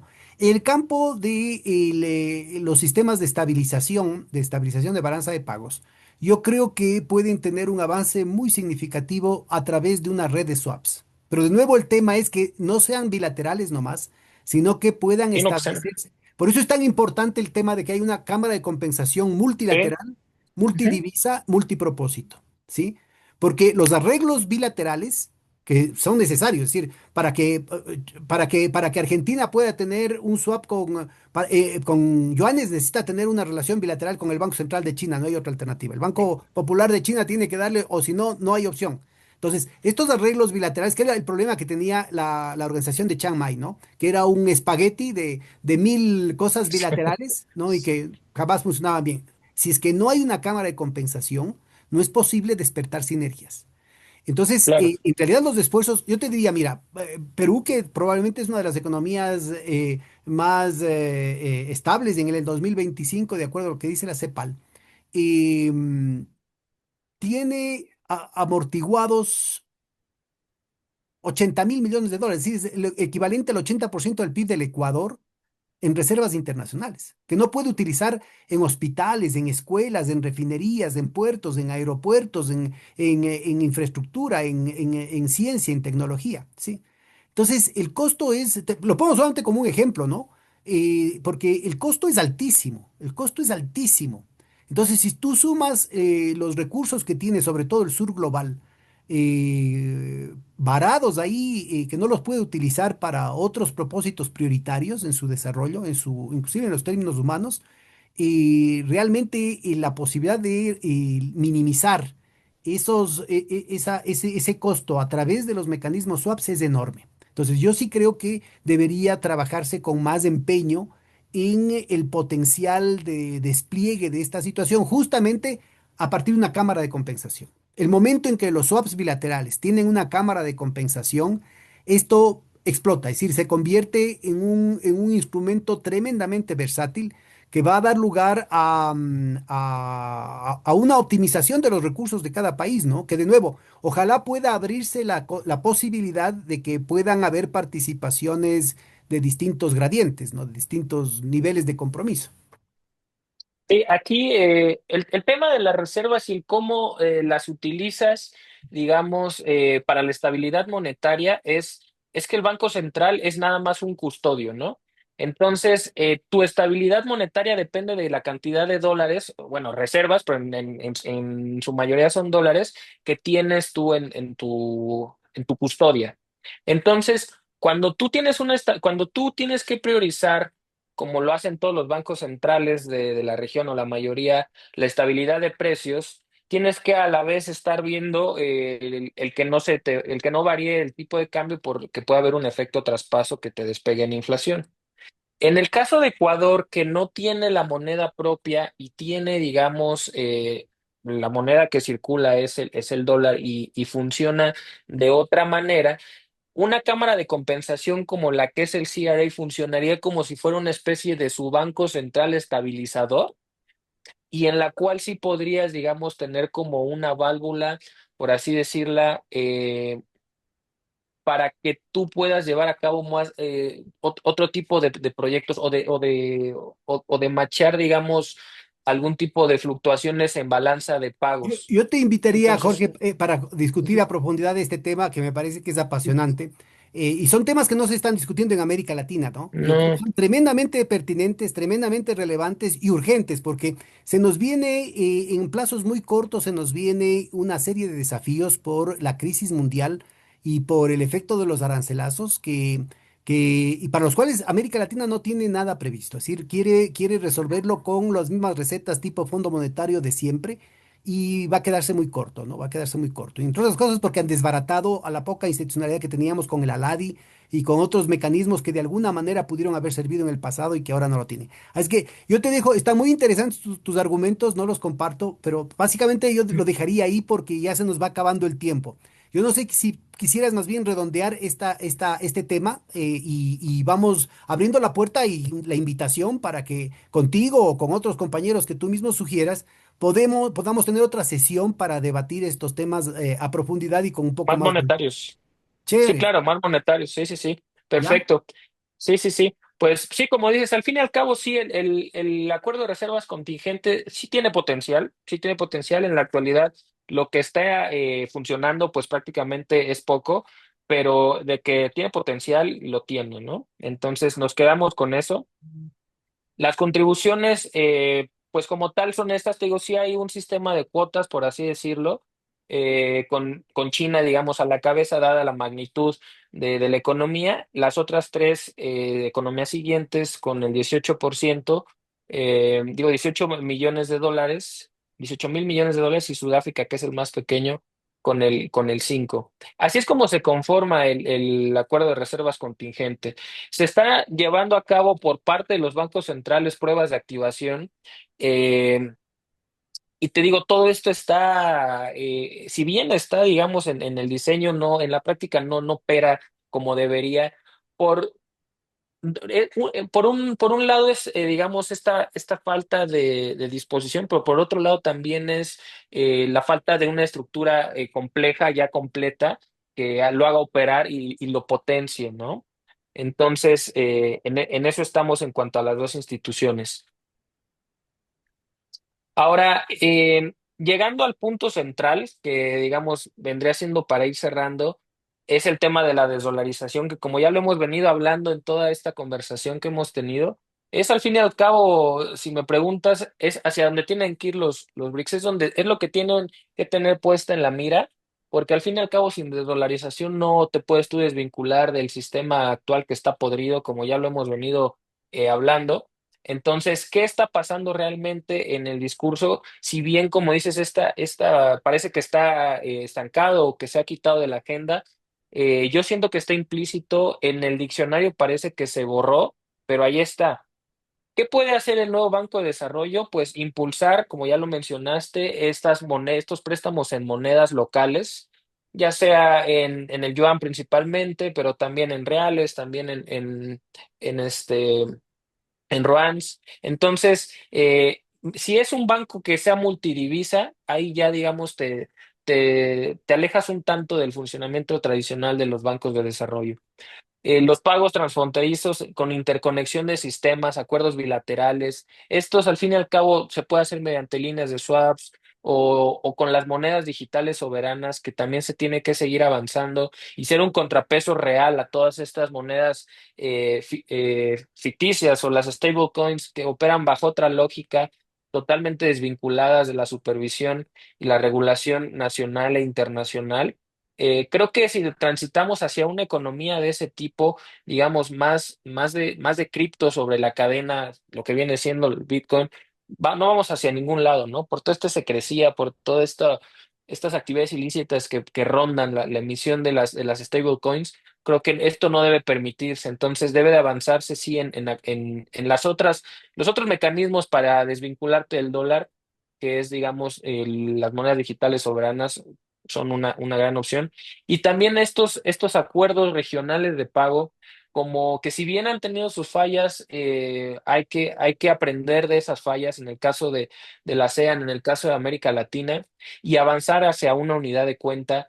Y como bien lo comentabas, el tema del dólar, digo, el tema de una moneda común que implica asumir criterios de convergencia que hemos visto que, por ejemplo, en el caso del euro ha tenido grandes problemas. El converger hacia una moneda, en economías tan distintas, realmente creo que no, es una estrategia que tiene que desecharse, a pesar de que todavía hay voces que la están impulsando, ¿no? Y dentro, desde el mismo Banco de Desarrollo y las instituciones, hay quien todavía impulsa este enfoque que yo realmente creería que no, que debería dejarse fuera de la agenda, ¿no?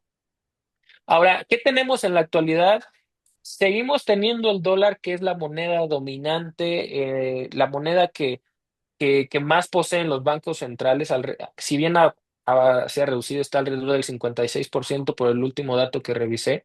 Hemos visto a lo largo del año todas estas ventas masivas que han tenido los bancos centrales de los bonos, bueno, se han deshecho de los bonos del tesoro. Entonces, esto refleja un cambio de dinámica. Esto realmente sí nos da, nos vislumbra, digamos, que el panorama es eso, es tender hacia una desdolarización en muchos sentidos. No es asumir una nueva moneda o un nuevo patrón monetario basado en una sola moneda. Es decir, el yuan no va a ser jamás, nunca va a reemplazar al dólar, porque China no quiere reemplazarlo. Esa también es una pregunta que me hacen constantemente y que he visto que sale mucho a la luz. Es si realmente China va a asumir ese rol del emisor primario de la moneda mundial.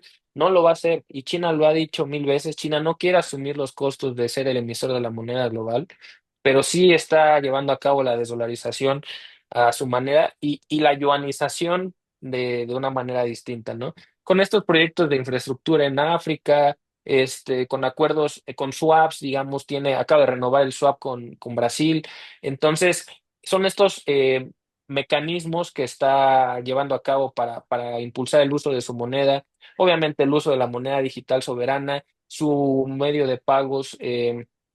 En yuanes. Entonces, esos son realmente los esfuerzos que está haciendo China por quitarse al dólar de encima.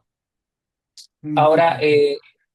Sí, ¿qué riesgos podemos ver, digamos, en cuanto al bloque? Volvemos al tema de los temas geopolíticos, ¿no? Los temas desde dentro del bloque, digamos, todo esta es un bloque realmente muy heterogéneo, hay que entenderlo. No es con conflictos internos, con historias, digamos, que parecían no irreconciliables. Por ejemplo, el caso de India con China, los conflictos, digamos, históricos que afortunadamente en el papel, digo, del bloque BRICS, digamos, en la mesa, se han discutido esos temas y volvemos a lo mismo, sin sacar un arma, ¿no? Entonces, para eso sirven estos foros de discusión. A diferencia de lo que es el G7 y el G20, acá el Diferente. referente de los BRICS plantea solución a los problemas. Ahí está, no solamente China, India, sino también Arabia Saudita e Irán, ¿no? Sí, sí, sí. Y realmente esto ha ayudado a acercar a estas economías y que se discute, ¿no? Se discute antes de pelear. Entonces, pero esto también hay que verlo como uno de los temas pendientes este año fue que se esperaba que ya se estableciera una plataforma en la cual pudieras establecer los criterios de adhesión de nuevos miembros, por ejemplo, ¿no? Que se establecieran criterios claros, tiempos, eh, y no se hizo. ¿Por qué? Porque también parece que hay un conflicto interno en cuanto a medida que más va creciendo el bloque, pues también se va complejizando todo este tema de que si es a consenso pleno, imagínate que de pronto quieres meter a Pakistán y India va a decir que no, y entonces después, no, ese no me cae bien y aquel no me cae bien a mí. Entonces, estas son las cosas que deja pendiente los BRICS. Eh, Te digo, lo que podríamos destacar de la presidencia de Brasil de este año es el foro social. Fue la primera, siempre precedente. Hubo muchas deficiencias. Digo, la primera vez que se hace algo normalmente no sale de la mejor manera, pero ya se están ampliando a voces de sociedad civil, a voces de academia, que como ya lo mencionaste, a veces no es que sea la más autorizada porque estamos a veces en el plano más ideológico y más teórico, el Consejo Empresarial. Entonces, se está avanzando, si bien ahorita 2025, dada la complejidad del mundo, parece que estamos en pausa, se está avanzando. Entonces, lo demás rápido, digamos, son estos de cómo hemos venido transitando en las últimas cumbres, cómo se han ido agregando temas. Ahorita, por ejemplo, ya se está hablando de algo muy importante que es un sistema de salud universal, ¿no? Entonces, son temas que También. no se habían tratado, o sea, claro. Entonces, esto es lo que te da el aporte de sociedad civil, por ejemplo. También ya se está hablando de intercambios culturales, ya cuestiones que son más, que dejan de estar en el plano totalmente económico, geopolítico, y cosas que son realmente también importantes, que a veces los líderes tienen fuera de la agenda. El incluir a sociedad civil o incluir a academia o a movimientos sociales, pueblos originarios, te da esa visión más amplia, ¿no? Entonces, el sistema de salud universal, se habla también de educación, digamos, no mercantilizada, que lo cual es muy importante porque lo hemos visto en América Latina, cómo también la educación se ha vuelto un lujo y realmente cómo se ha delegado a los privados, ¿no? Entonces, se está avanzando en ciertos temas. Impulso al comercio electrónico, ya se empieza a hablar del tema de inteligencia artificial. Esto ya en la cumbre de Río. Si bien se esperaba más, se esperaba algún tipo de iniciativa para una mayor regulación, supervisión, nada más se mencionó, quedó muy por encima. Y eso es porque ya se había dicho que se iba a incluir. Yo lo veo así, como que lo incluyo porque dije que lo iba a incluir, de otra manera, no hubo mucho que decir. Entonces, son temas que se van agregando. Para mí, digamos, si me preguntas, la más importante en los últimos años, la de Johannesburgo, que fue donde se aceptaron a los nuevos miembros. Kazán y Río un tanto en pausa. Digamos, después de Johannesburgo, que se habló explícitamente de desdolarización, se agregaron a nuevos miembros, se trataron temas fuertes, el nuevo sistema de pagos, impulsar el nuevo Banco de Desarrollo. Se habló de mucho y después Kazán queda así y después Río ya va para abajo. Entonces, esperemos esta tendencia se revierta. que se vuelva a retomar esa frontalidad en algunos temas, en el entendido de que vivimos en un mundo con un sistema financiero que es irreformable, que no por eso, como bien lo mencionaste, hay que seguir impulsando ciertas reformas, sobre todo, por ejemplo, en los derechos especiales de giro, que en el caso de Ecuador fueron realmente, fueron aire, ¿no? Eh, Se utilizaron de una buena manera. Inclusive desde Latin se creó un manual de usos fiscales de los derechos especiales de giro. Obviamente ha sido criticado por muchos gobiernos. Mencionabas el caso de México, Gerardo Esquivel en ese momento tuiteó ahí que no, que los DEX no se pueden utilizar. Y bueno, la experiencia, la práctica y todo el día a día demostró que se pueden utilizar. Hay que seguirlos impulsando y todas esas reformas que sea para democratizar el sistema financiero internacional, ¿no? Entonces, pues no sé qué más podamos decir ahora. Hasta aquí yo tengo la presentación, las, o- las oportunidades del del bloque. Pongo ahí el tema de los bonos verdes y no como oportunidad, sino como un riesgo. Todos estos bonos que, como dices, se han tematizado y están en todas las discusiones, es realmente algo que hay que entender porque inclusive escuché, como dices, no es solo la derecha, sino también la izquierda, el mismo Petro hablando de estos bonos Hay que tener por mucho cuidado, naturaleza. ¿no? Hay que tener No, yo, mucho yo cuidado. creo, Jorge, que hemos hecho un recorrido muy interesante para nuestra audiencia, creo que ha sido muy ilustrativo. Y de nuevo, queda abierta la invitación. Cuando tú me digas, ahí hacemos una nueva sesión y nos metemos a profundidad sobre los problemas más monetarios aquí en América Latina, obviamente en relación a estos nuevos horizontes de multilateralidad, de multipolaridad que se estarían planteando. ¿Qué te parece? Sí, sí, sí, perfecto, pero yo abierto a la invitación, con mucho gusto planteamos ahí el tema y pues muchas gracias, la verdad es que ha sido muy No, lindo gracias. charlar contigo. Gracias a vos. Te mando un gran abrazo. Cuídate. Hasta la próxima. Chao, chao. Chaito.